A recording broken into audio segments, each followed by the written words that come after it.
What is going on, everyone? My name is No Pun Intended, and welcome to coverage of my Week 3 battle where the Philadephia Aegislash, the biggest underdogs in the PCL, will be taking on Shay and his Dallas Starmies. If you guys enjoyed this video, please remember to leave a like and a comment because that would be very nice, and I would appreciate it.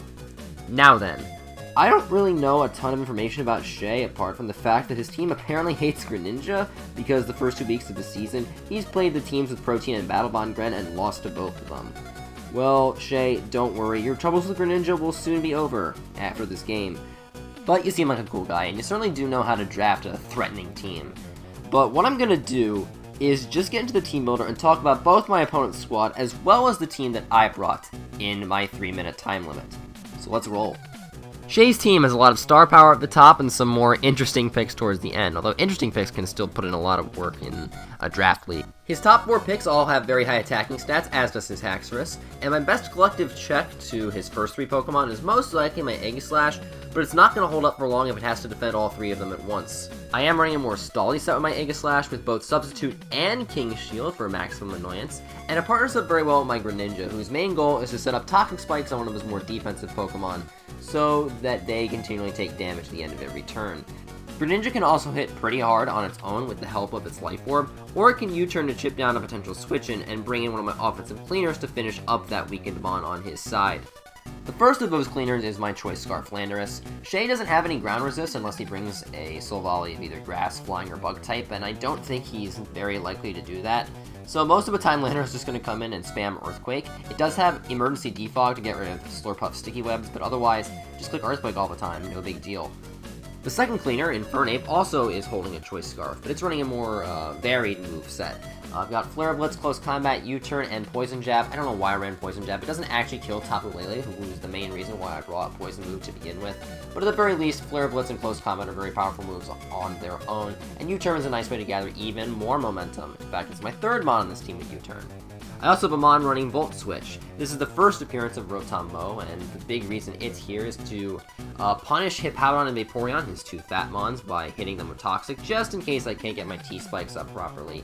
And Leaf Storm also hits them both super effectively, and it's pretty strong considering Rotom's base 107 special attack.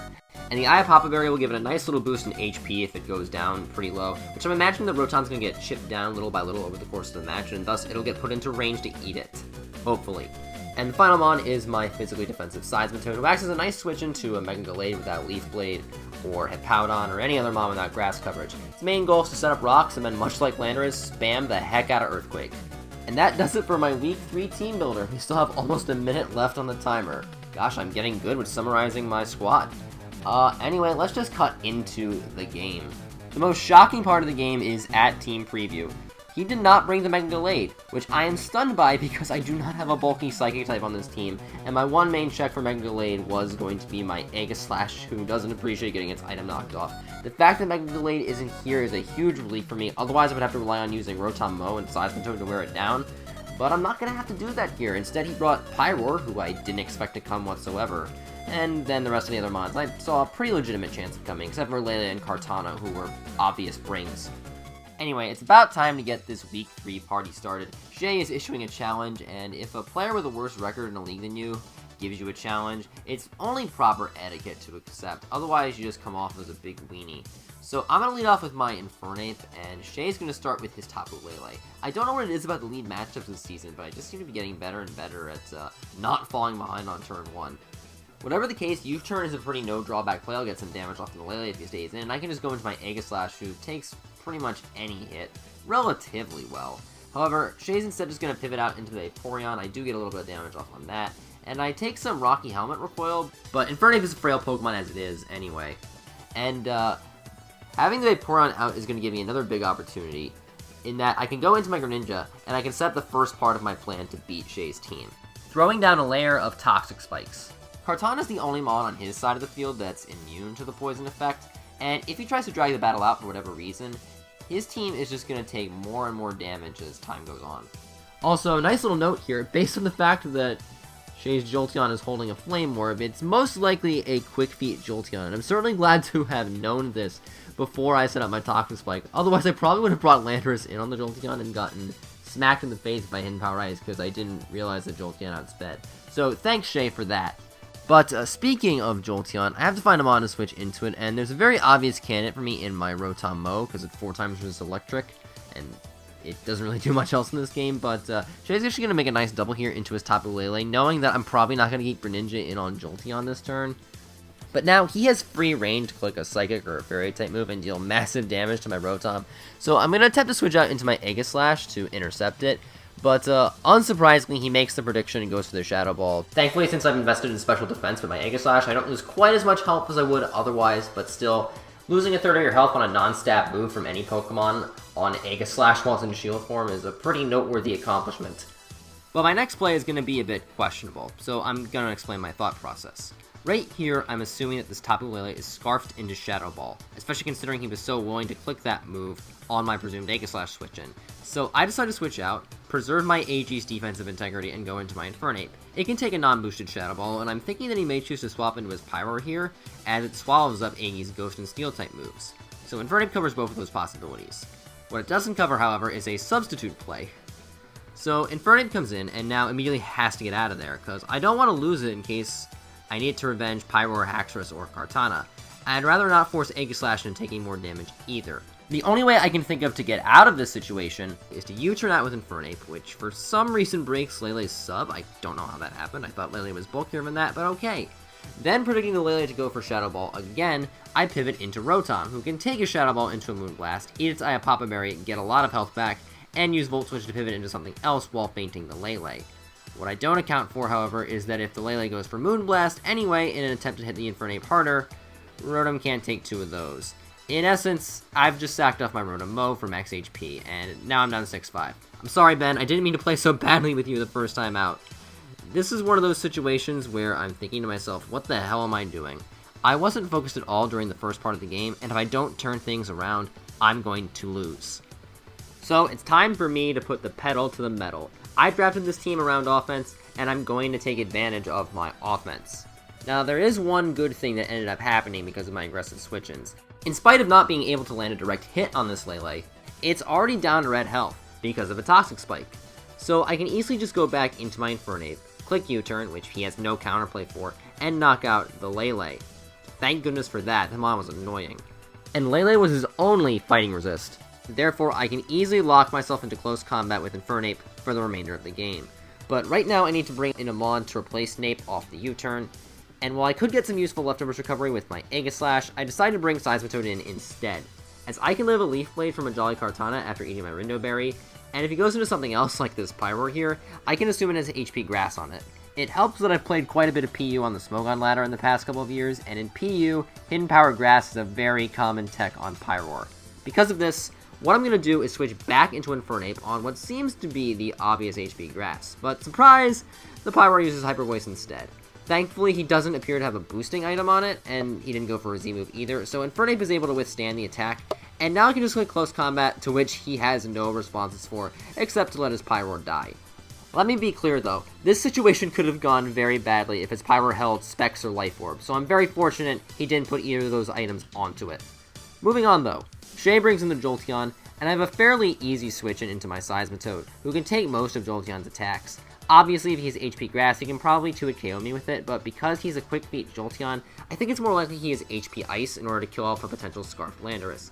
Either way, my Seismitoad is in. I just click Earthquake, as none of the mons on Shay's team resist ground, and his best switch in at the moment is his Vaporeon, who is going to fall onto a Toxic Spike, and take the poison damage in addition to the Earthquake.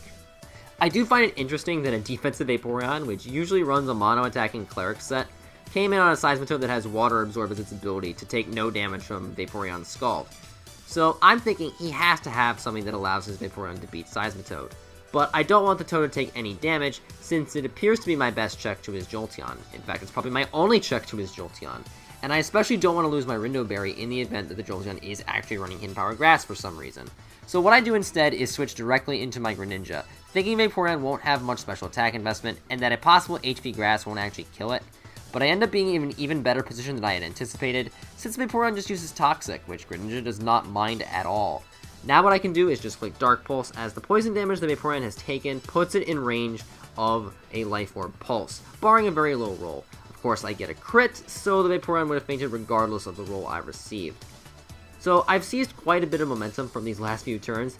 I went from down 6-5 to up 5-3, and that's going to lead into my play the next turn, which I'm going to need to recap in detail. So, Shay brings in Jolteon on my Greninja. If he clicks an electric move, either Volt Switch or Thunderbolt, he kills Gren easily.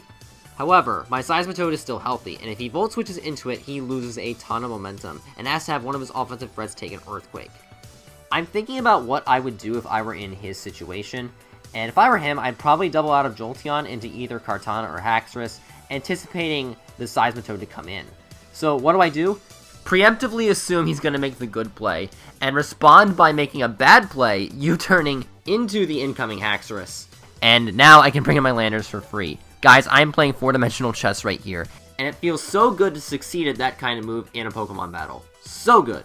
Hopefully there's more where that came from. But now I can go for an Earthquake, and if my Landorus were jolly natured, it wouldn't be strong enough to be able to take out the Haxorus from this range of health.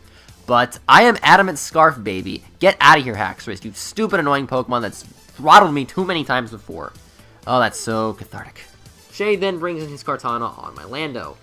I don't know what kind of set he's planning, but the only way he outspeeds me is if he Scarfed Kartana, and if that's his item, he can't kill me with any of his potential moves.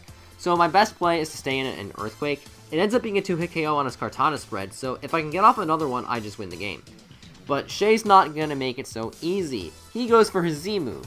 I see the flying Z move animation, I'm like, oh, it's just Z Aerialise. I should live that easily. It's not Z Aerialise. It's Z Tailwind, which means two things. One, his Kartana now outspeeds my entire team. And two, because his entire offensive move pool consists of moves with a high critical hit ratio, Leaf Blade, Night Slash, and Psycho Cut, he'll be critting me on every single attack he goes for. I have two words for this situation. Oh gosh. Now I realize I don't have a mon that can contain this particular Kartana set. So my only means of counterplay for it is to exhaust his Tailwind. I start by sacking my Greninja, who can't beat Cart or Jolteon. I need to keep both Lando and Toad alive, so that no matter what hidden power his Jolteon has, I can beat it. Even if I'm assuming the Jolteon has HP Ice, I want to cover all my possible options. At this point, I realize there's only one mon that might be able to survive an attack from +1 auto-crit Kartana, and that's my Aegislash. But even if my Aegi can't take the attack, what I can do is go for King Shield and stall out a Tailwind turn. He does choose to Night Slash me, and loses his attack boost in the process, but considering that every single one of his moves is going to score a critical hit, it's not that much of a drop for him. Regardless, even if he does knock out Aegi, his Tailwind will expire on this turn and I can bring in my Infernape to finish him off. But Aegislash proves why it's in the S tier, holding on at 5 HP, and KOing Kartana with its Shadow Ball. God, I love what Aegislash does on this team.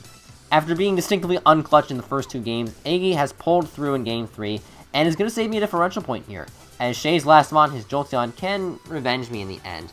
But not before I go for a completely pointless King Shield. I guess I wanted him to take another round of burn damage, because I like seeing his mon suffer. I don't know.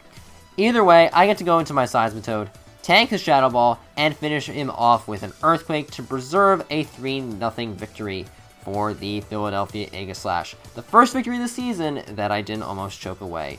Champagne and donuts for everyone. But I do want to wish a good game to Shay. Go check out his channel. The link is going to be in the description. This game probably would have been a bit more interesting had he chose to bring his Mega Delayed over something like, say, his Pyroar. But I'm quite happy he selected the mons that he did, because I got a victory out of it. And apart from Rotom, who got 2-hit KO'd by the Tapu Lele, the team actually performed very well, a lot better than I expected. I'm certainly happy to get a 3-0 in this kind of league, especially considering how I lost the past week. But this season is far from over. We're still going to need to be more consistent in order to make playoffs. Regardless, we got to win, and I'm happy. So, I want to thank you all so much for watching. Please make sure to leave a like and a comment if you enjoyed. Subscribe to the channel to catch all the rest of my PCL uploads for this season. Check out the remaining coaches in the description. And until I see you next time, take care.